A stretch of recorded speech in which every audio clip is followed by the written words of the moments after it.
Breaking news this evening to bring you tonight involving the mayor of America's largest city. This one, the New York Times is reporting tonight that New York City Mayor Eric Adams has been indicted on federal charges.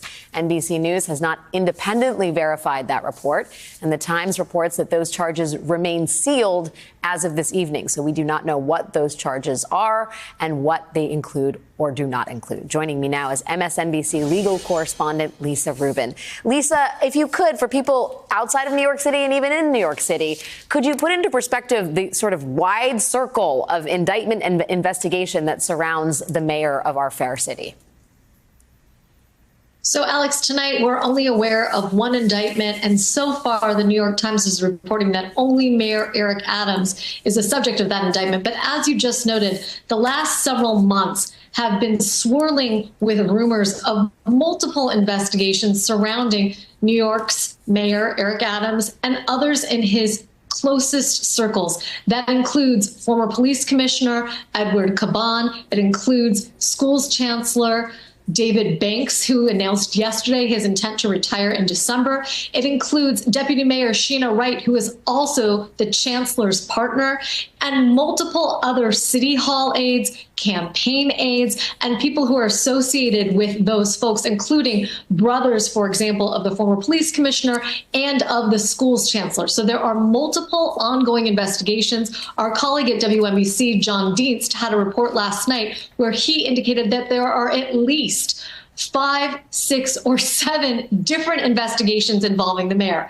That having been said, what we understand at this point, or at least believe at this point, is that the indictment that will be unsealed tomorrow concerns the first launched investigation, or at least the one that was first made public. And that's about Mayor Adams and campaign finance allegations, specifically allegations that he was illegally funneling money from foreign governments through his campaign and or accepting money from those foreign governments directly. A number of folks associated with his campaign finance operation were also the subject of searches throughout this last year. They include an aide named Brianna Suggs and another named Rana Abasova, who has been on leave from City Hall since. Alex.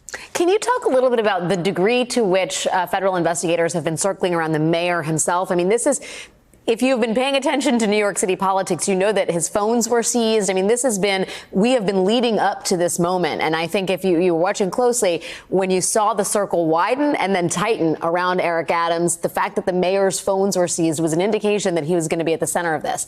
Can you tell us a little bit more about the sort of timeline here, Lisa?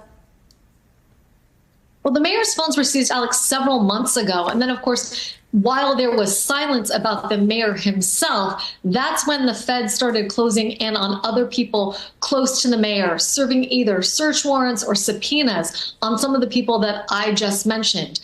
But last Saturday is probably when some of this hit its apex. That's when the mayor's chief counsel, Lisa Zornberg, who is also a former federal prosecutor, resigned in a very terse letter saying that she appreciated the opportunity to serve, but was resigning effective Saturday evening. Most public officials and servants do not resign on a Saturday night. And particularly people who had familiarity with Lisa Zornberg's reputation thought something must be very wrong for Lisa Zornberg to leave the administration at that moment. And it was thereafter reported publicly that one of the reasons leading to Lisa Zornberg's resignation was that she had advised Mayor Adams that a number of people serving in his administration who were the focus of these various investigations should be separated from City Hall, that they no longer should work there, and that Mayor Adams wouldn't take her advice. At that point, Lisa Zornberg wisely decided to step away from the administration, particularly as the signs grew noisier that the feds were closing in on Mayor Adams himself, Alex.